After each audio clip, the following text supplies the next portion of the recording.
Bienvenue les amis, donc aujourd'hui on se retrouve sur la chaîne. J'ai un invité d'honneur qui est, on va le présenter tout simplement, Kamil Franczak. Pour ceux qui ne le connaissent pas, Kamil est aujourd'hui un des sim racers les plus connus de la planète, puisqu'il se retrouve dans le championnat de iracing virtuel. Il a couru en réel également sur Mazda. Donc on va tout simplement présenter Kamil et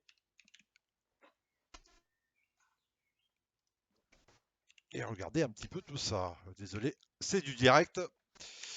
So, today we have, petite précision, l'interview va se faire en anglais, en français. Et pour ceux qui ont des questions à poser en live sur la chaîne YouTube, je tâcherai d'y répondre, de les transmettre à Camille directement. Et puis on va essayer de faire ça au mieux, petite demi-heure. So, today we have a very special guest. Kamil, nice to meet you. Very happy to see you on my channel on YouTube. It's a great event for us, for my team playing Ducks Racing, for myself, for a lot of people who know you, of course, and a lot of people who want to know you. Who are you? And sorry for all people who are watching the channel on live. Kamil is now in USA, so we have a little bit difficult connection problem between France and USA. So, Kamil, introduce yourself. Okay. Hi guys, I'm Kamil Franczak. I'm Polish sim racer. I'm spending most of the time of my free time practicing on sim racing. But my daily job is being a pilot in Polish Air Force. Yeah, you So are I'm a flying pilot, yeah? turboprop. Yeah, yeah. Yeah. I'm pilot instructor, so I'm teaching students how to fly the military way. I'm Donc, preparing them for jets in the future. in jets in future, ok. Yeah. En français, donc Kamil est un pilote virtuel qui est d'origine polonaise, qui actuellement est aux USA et qui est dans un entraînement spécifique dans l'armée de l'air américaine, dans le but de plus tard, tout simplement être pilote sur les avions de chasse à turbine. Ok. Yeah, that's it. Okay, so tell us today what are your hobbies, what do you think about sim racing and something else? Well, so my biggest hobby is of course sim racing, but I've got also different hobbies. I like some kind of sports in general. I'm trying to stay fit instead of sitting at the front of the computer all the time. Oh, Yeah, Camille nous dit que bien sûr sa passion est liée avec le sim racing, mais il ne veut pas faire que du sim racing dans la vie pour rester en bonne forme, tout simplement. So very cool, very cool. I just look on my YouTube channel if someone is going watch the live. So just a little second. Up, internet connection. Okay, I watch there. And handy. So tell us exactly why and when you started sim racing, your first game and your first simulation. I told in French. Donc je demande à Camille aujourd'hui quand est-ce qu'il a commencé le sim racing, ses premiers jeux et ses premiers simulateurs. all right. So my very first experience in racing games was probably Need for Speed Underground, something like that. Donc là, je But it pense qu'il n'y a was pas besoin de traduire. Hein, la première yeah, expérience de Camille, c'était Need for Speed Underground. yeah, and the first some kind of more professional attempt in sim racing was Leaf for Speed. But I didn't have any racing wheel and racing pedals, so I was at the very first time I was using a mouse as a steering. Yeah, that was pretty much A difficult, mouse, a but mouse. yeah, yeah, That's that's right. crazy, that's crazy. Camille qui nous dit qu'au début, par rapport à son équipement, il utilisait une souris pour piloter. Extra. Yeah, that's right. Uh, thank, Racing using my mouse, I was able to turn very quick lap times comparing to guys with racing wheels. So I've been fourth in Poland in general in terms of lap times in Formula BMW in Leaf for Speed. So yeah, started to think that I can be quite good in this, so I decided to buy a very basic racing wheel. It was Logitech Momo Racing, Ah, yeah, yeah, and okay. yeah, and I was 14 when I started using Leaf for Speed software with a racing wheel. But after that, I had a few years break because I started studying in secondary aviation school in Poland. Um, so I really didn't have any time to practice sim racing. So I was focusing on school, Of course, and of course.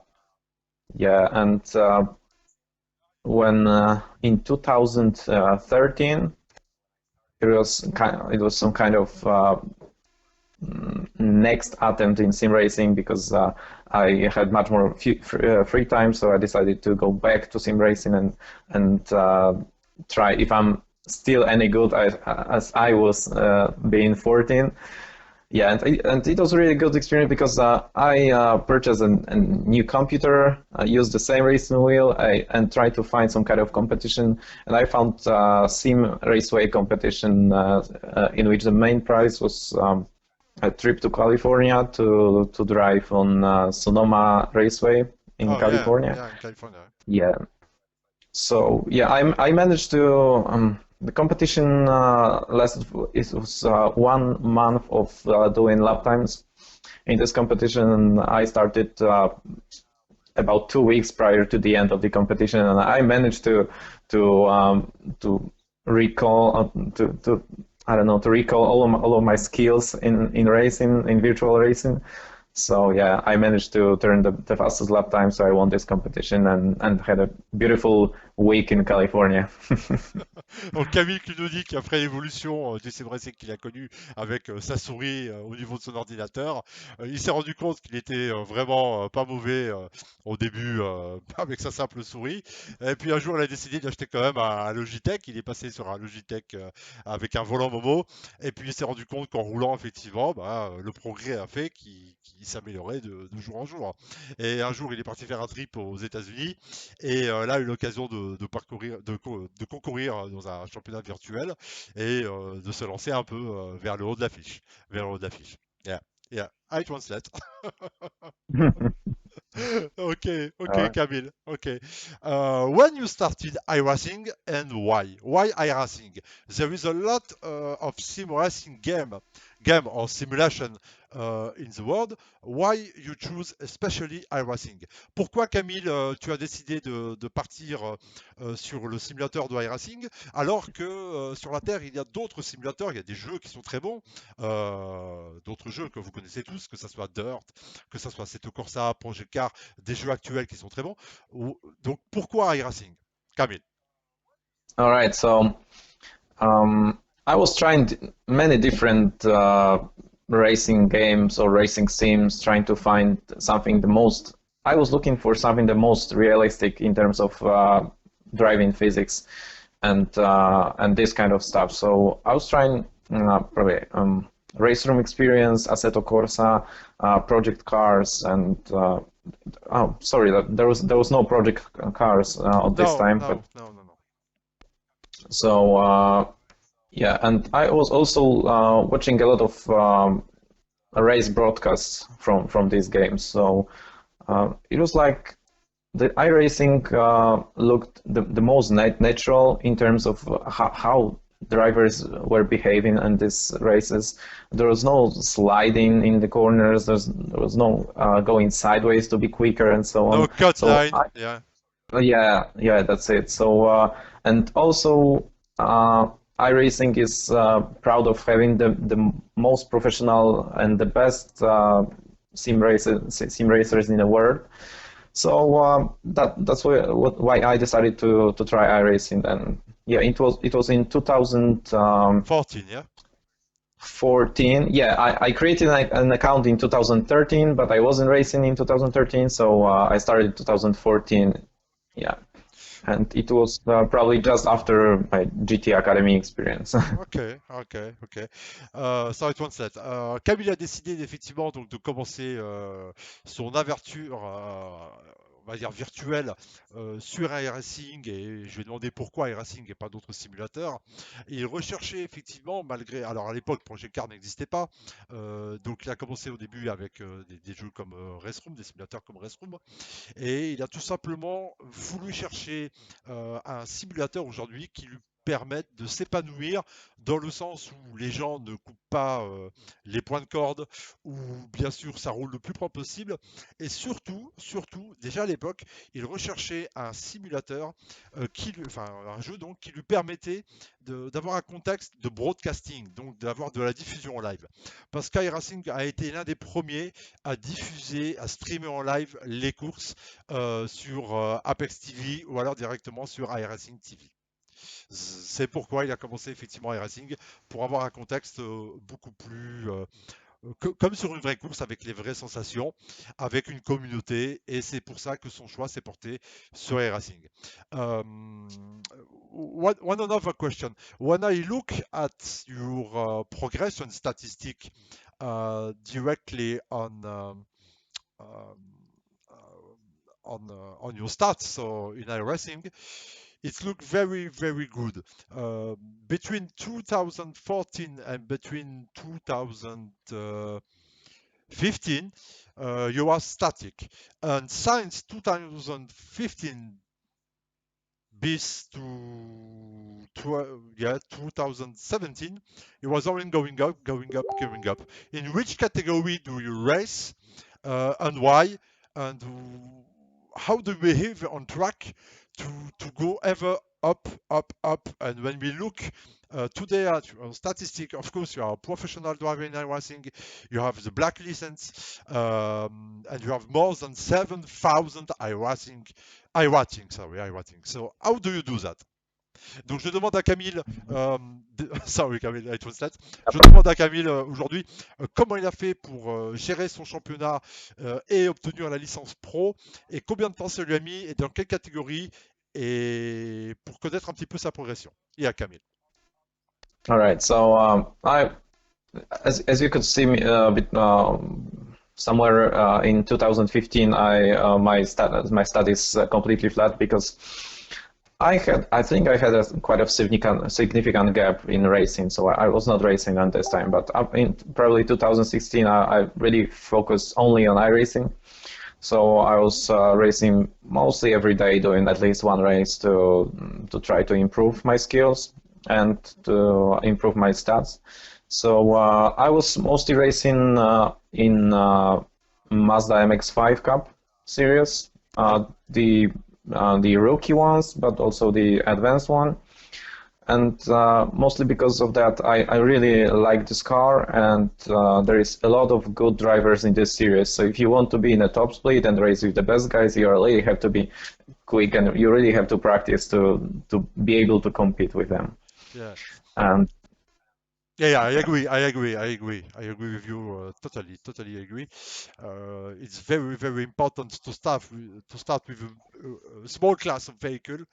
Don't be so fast to catch license A or license B. Slowly with D class, and then the C category, the B category.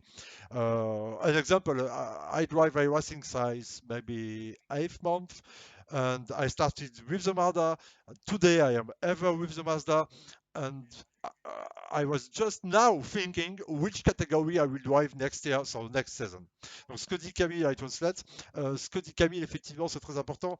Il s'est lancé sur iRacing en simple rookie, avec l'ambition de progresser, de faire augmenter ses statistiques. Il a commencé avec la Mazda, il a roulé pendant plus de 1 an avec la Mazda, très longtemps, dans le but d'augmenter sa catégorie, d'augmenter ses statistiques, d'augmenter ses licences et d'augmenter son e-rating. Donc énormément de patience, ne vous pressez pas, prenez le temps d'augmenter votre comment dire, oui, vos statistiques bien sûr, mais votre façon de conduire pour vous améliorer. C'est pas la peine de sauter de catégorie en catégorie pour vouloir à tout prix monter très fort et très haut dans iRacing, tout simplement. Ok, Camille. Ok, Camille. How long, how long did you race on iRacing to catch the pro license? Um, all right. I've been racing mostly on MX5 series till I got A license probably, and after that I started cooperating with Triton Racing team. It's a Polish racing team which is racing mostly in blank pane GT3 series. And when I joined them, we decided to qualify for blank pane World Championship series. And because of that, I was working with them with setups, and I was taking part in the races. And we actually qualified for World Championship series. That was because of that I gained Pro WC license. So it went pretty quick from even not thinking about gaining a pro license to actually having it. It was like 3 months or so, and that's it. That was Alors, pretty quick. ma question était de savoir effectivement comment Camille a réussi à rejoindre la catégorie des coureurs pro sur iRacing, avoir donc la fameuse Black License. Qui demande énormément de temps. Il a rejoint. In which year do you started races with Triton Racing? You mean which car? No, no, no. What time? When you started to race with Uh, Triton? I started racing with them in 2016. I Okay. mean, yeah, Uh, in yeah, Donc 2016. voilà, donc Camille a commencé à rouler avec Triton Racing en 2016, donc plus d'un an, et ce qui lui a permis effectivement donc de progresser, de s'inscrire au championnat Blancpain pour espérer effectivement d'avoir les qualifications mondiales et derrière courir sur l'année en championnat mondial pour obtenir la fameuse licence magique sur iRacing. So, Kamil, what's your favorite series in iRacing today? Right. I still think that that MX5 Cup Series is one of the most competitive and one of the most enjoyable series. Yeah. And also, I loved racing in Proto GT series Okay. and Okay. IMSA series. So all kind of multi-class series is really enjoyable because there is a lot of things going on. You've got a pit stop. There is a lot of quicker cars overtaking you as long as you are not driving the quickest one. For example, some kind of proto car. Um, so that's it. I think that Porsche Cup is it must be really enjoyable But series, but difficult. actually, Difficult. yeah, it's really difficult as far as GT3 series. There is a lot of quick drivers in GT series. I think this one is the most competitive in iRacing so far. But it's really difficult because there is a lot of things to do with setup. So Yeah. if you are the only one, if you don't have a team, it's really difficult for you to prepare your car for the race because there's a lot of hours of practicing and testing new things and so on. So if you are in a team, everybody is working for the same result, so it's much easier. But if you are alone, that's almost impossible to do. Donc je demandais à Camille aujourd'hui quelles étaient les séries dans lesquelles il roule ardument. Camille me répond à l'instant que les séries qu'il adore toujours, c'est toujours et toujours la Mazda, malgré le fait d'avoir une licence pro. Camille Franczak roule toujours en Mazda aujourd'hui. Camille roule également en IMSA, en Proto GT, parce qu'il aime bien la stratégie d'arrêt, les réglages de la voiture. Il court également aussi en GT3 dans le championnat Blancpain. Et il conseille à tout le monde, lorsque vous courez dans ces championnats-là, d'être entouré par des gens, c'est-à-dire d'avoir une team pour les réglages de la voiture, pour les stratégies d'arrêt au stand, pour le spotting, donc les spotters, d'avoir toujours quelqu'un qui veut sur vous pour progresser, pour améliorer votre setup, ce qui n'est vraiment, vraiment, vraiment pas facile de s'engager comme ça tout seul et de vouloir parcourir les différents circuits, sachant l'énorme compétitivité qu'il y a aujourd'hui en IMSA, en Proto GT et en Blancpain GT Series. Donc ça, c'est vraiment quelque chose de très très important. So, what was or what is your best experience in iRacing today? Um, I What mean, do the you best experience. remember? Oh, right. Oh, so the best experience for me was like trying to win a spot to Barcelona competition and next to win a trip to California to race with in a battery tender It Global was in MX-5 Cup it, Series. it was in 2016, yeah? Yeah, it was in 2016.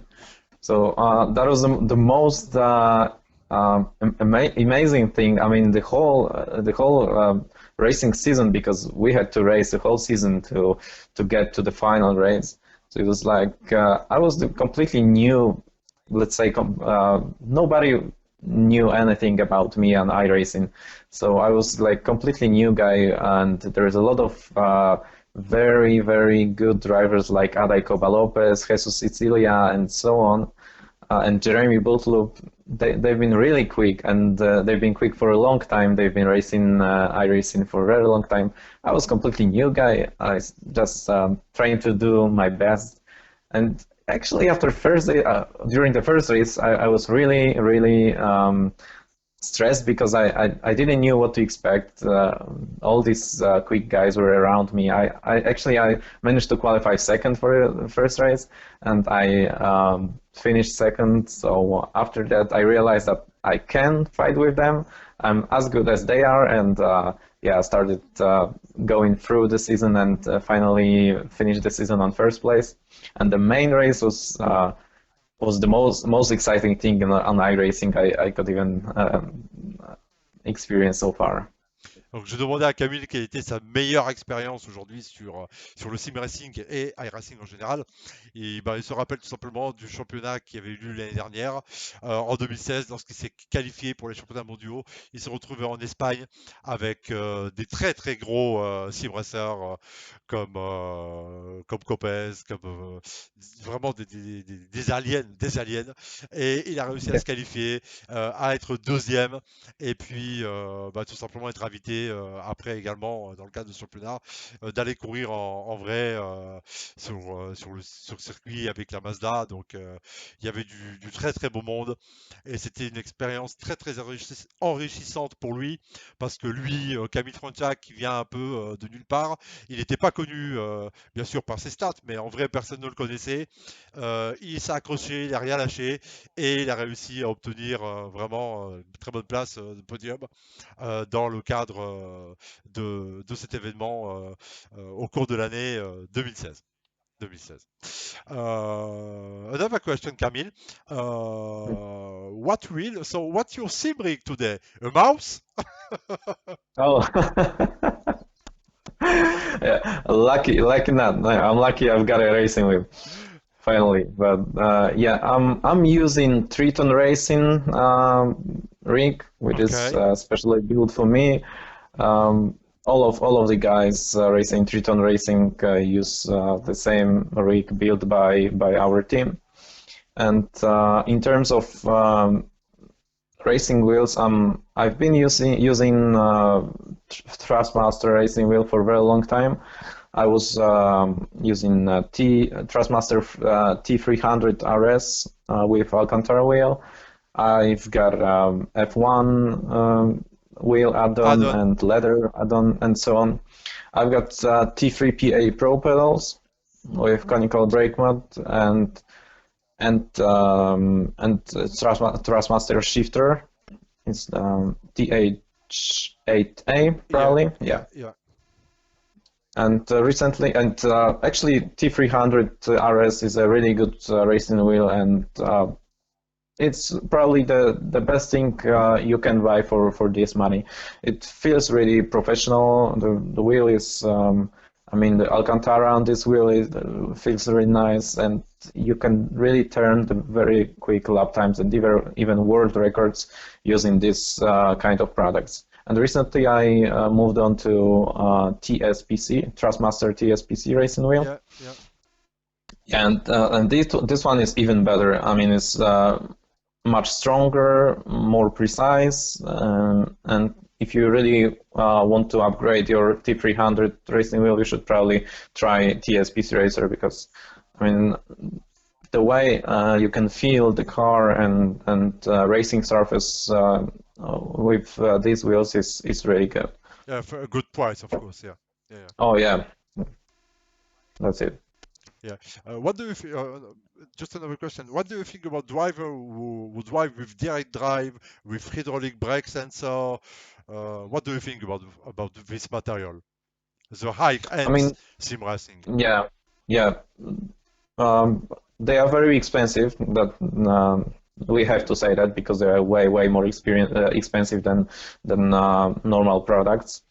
But yeah, of course, you can using direct drive wheel. You will probably feel a bit more details, and the wheel will be quicker, and so on. And probably the same with hydraulic pedals. But I think these high-end products will make you feel more professional. But in terms of lap times, I don't think it's gonna be too much of a difference.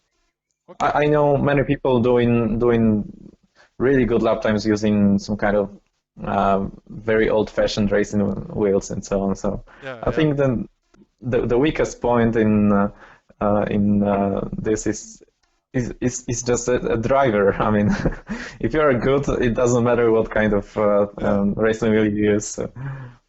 Ok, ok. Je demandais donc à Camille quel était aujourd'hui son équipement. Donc Camille aujourd'hui fait partie de la Triton Racing, équipe polonaise. Triton Racing donc a construit pour Camille un châssis spécifique, hein. Si vous allez sur la page Facebook Triton, Triton Racing, vous allez voir, ils ont des super comment dire, cockpit, pardon, cockpit, et Camille a bien sûr le sien personnalisé. Camille enfin, a roulé très longtemps, donc après l'époque Logitech a roulé aujourd'hui, enfin pardon, après Logitech, Camille a roulé assez longtemps sur un T300 de Transmasters. Il est passé sur un TSP Racer qui trouve très bon rapport qualité-prix, bien entendu, et qui lui donne beaucoup d'informations sur. Et là, c'est un pilote pro qui vous le dit, hein. C'est pas moi.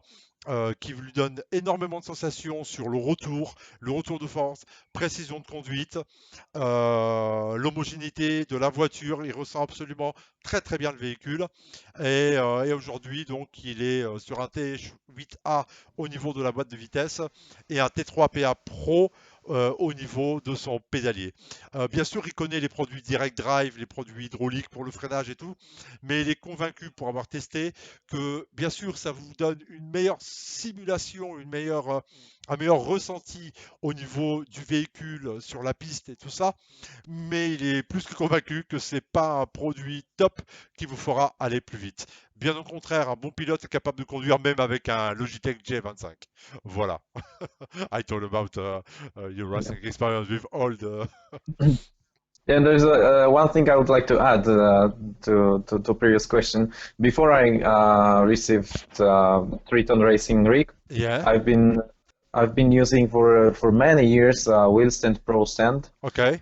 It's a kind of really compact stand. If for any wheel on the market you want to attach to it, you can do it, and it's really mobile. So if you want to pack all your things to your car and drive to another city, that's no problem. You don't have to unattach your racing wheel. You can have it all together.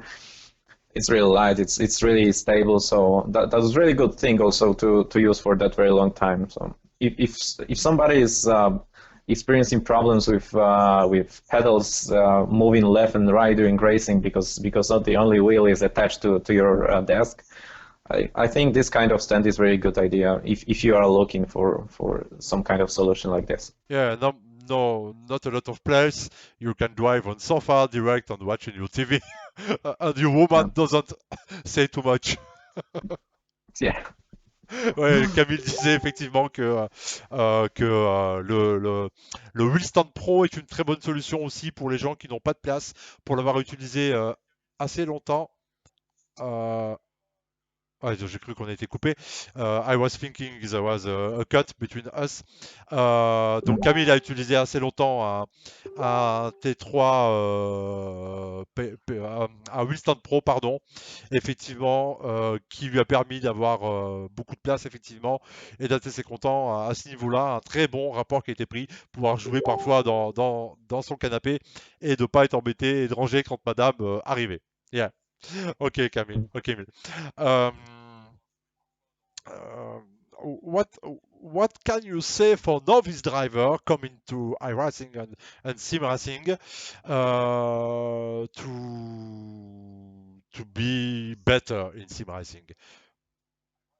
All right, so um, the most important thing for the new sim racers who don't want how to get better and they are trying but they don't know what to do to get quicker. So in my opinion, and that's what I've been doing for a long time, starting in Leaf for Speed. It was when I was thinking I'm slow and I can't catch up all these quick guys. I was just watching their replays, their onboards, and was watching how they are driving the car, what line they are using, what kind of inputs. I mean, when do they press full throttle? When do they brake? Do they brake with full power or with full pressure, or maybe only with halfway of brake movement? How much do they steer with their steering wheel, and so on. That's in my opinion, that's the most important thing to first try to do the same things as quick drivers do, and once you can drive as quick as they do using their techniques, you will probably start to realize that you could do this particular turn quicker or better, and that's the very good moment when you realize how to improve yourself, how to make things better, how to experiment with some different lines and so on. So, in my opinion, the most important thing is to look how better drivers do that and try to do the same. And after that, you're gonna get better and better by yourself. Okay. A question direct on live on my YouTube channel from Germany, from Michael. Michael asks you auf Deutsch, aber wie die Zukunft des Simracing sieht und ob auf seiner Stufe mit dem Professional E-Sport steht. How do you see the future of Simracing?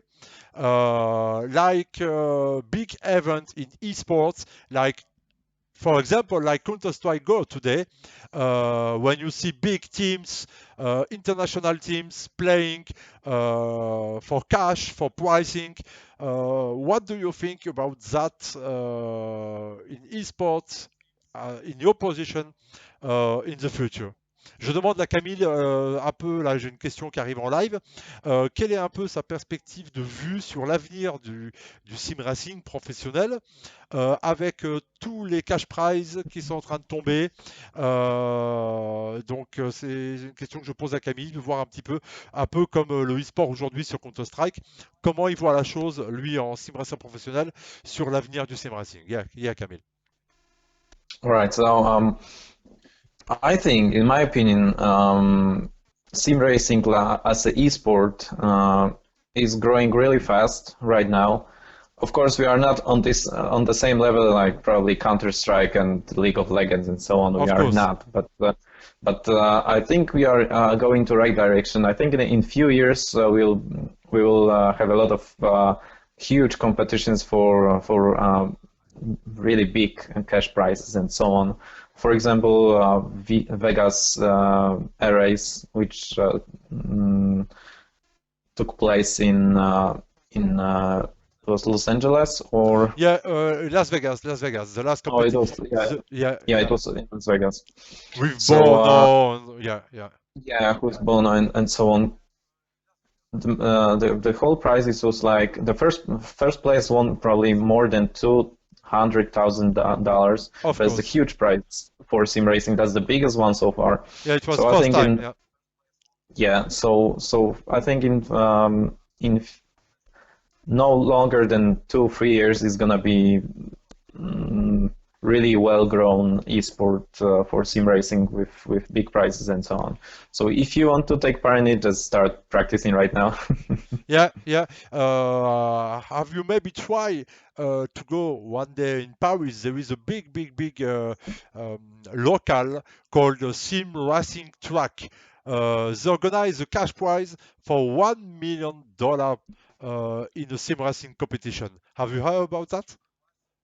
Yeah, I've heard about it, but actually I didn't have time to even try it because I was focusing with my team on Blank Pain series, so Yeah, of I course. couldn't do many things at the same time. But I've heard about it, and actually my friend was racing in this series, and he won a lot of money. Oh, So that's really good thing to start with if you want to try how to check how good you are and comparing to other drivers. ok, ok. Donc je demandais à Camille un petit peu quelle était sa vision pour le futur du sim racing, comparé par exemple à l'e-sport, comme je disais à l'instant, avec des gros événements comme LoL, League of Legends ou Counter-Strike Go, où il y a vraiment des très grosses sommes d'argent en jeu, avec des équipes qui sont énormément structurées. Euh, donc Camille voit d'ici maximum 2 ou 3 ans maximum. Il a un très bon exemple, donc bien sûr lui en tant que joueur professionnel, mais il a un ami à lui qui s'est inscrit dans la compétition organisée par Sim Racing Track avec plus de 1 million de cash prize à gagner en fonction des compétitions. Il dit que son ami aujourd'hui gagne correctement sa vie en faisant du sim racing. Donc aujourd'hui, il va falloir pour ceux qui sont très ardus, bien sûr les jeunes, c'est pas à 42 ans qu'on va gagner des millions, mais pour toute la jeune génération qui est intéressée par le sim racing, vous avez vraiment un bel avenir qui est tracé devant vous. Il va y avoir beaucoup de compétiteurs et tout va se régler dans les 2 à 3 années à venir. Donc, pour ceux qui sont intéressés, il faut aller vite, il faut vous entraîner, c'est important. Et aux autres cabines, il y a vraiment un très gros avenir effectivement au niveau du sim racing, au niveau compétitif. Okay, okay. It was just so I write to you this question, and someone sent me direct on live. So as you know, I am driving with Plain Ducks Racing, a German Mhm. team, since 4 months, 5 months, yeah, 4 months, January, February. Yeah, 5 months, and it will be a very big pleasure. I know you are official with Triton Sim Racing team, but it will be maybe it will be a very great pleasure if you agree and ask your team if it's possible just to race one time with Plain Ducks Racing. Will be maybe one time possible, Camille? Yeah, I think that's not gonna be a problem. Yeah, but you have to wait till I'm get back from the US because now I'm Yeah, flying for the yeah. US airport. So I've got no time to even think about sim racing. But to be honest, I really miss sim racing. Oh So yeah. I want to get home. That's no problem to join you for a race, and yeah, Yeah, that's gonna be fun. you are working, you miss racing, and I miss working because of my broken left legs. That's funny. Oh man, I'm so sorry. No problem. I broke my left legs at 3.6 months ago, and I have to wait. My surgery said I have to wait more than 6 months home, so I All drive. right. Ouais, une petite blague à part. Donc, je demandais à Camille effectivement que ça serait vraiment grandiose, compte tenu de ses engagements avec, bien sûr, en tant que pilote de l'armée de l'air. Mais il a qu'une hâte, c'est de terminer sa formation aux USA pour revenir en Pologne, pour reprendre le volant, et il nous fera un plaisir de rouler avec les Plain Ducks en tant que guest driver. Donc, merci beaucoup à toi, Camille, pour accepter notre invitation. Et en parallèle, Camille me dit donc il n'y a qu'une hâte, c'est de rentrer et de courir. Et moi je suis sur la blague, moi j'ai qu'une hâte de retourner travailler avec ma jambe cassée. Donc voilà. So Camille, that was very cool that you accept this little interview today. So a lot of people say to you thank you, and one more time, do what you do. do what you love, and see you on track. Ah, this time I don't hear you. You hear me? Ah, petit problème avec Camille à la fin. Camille ne nous entend pas. Non.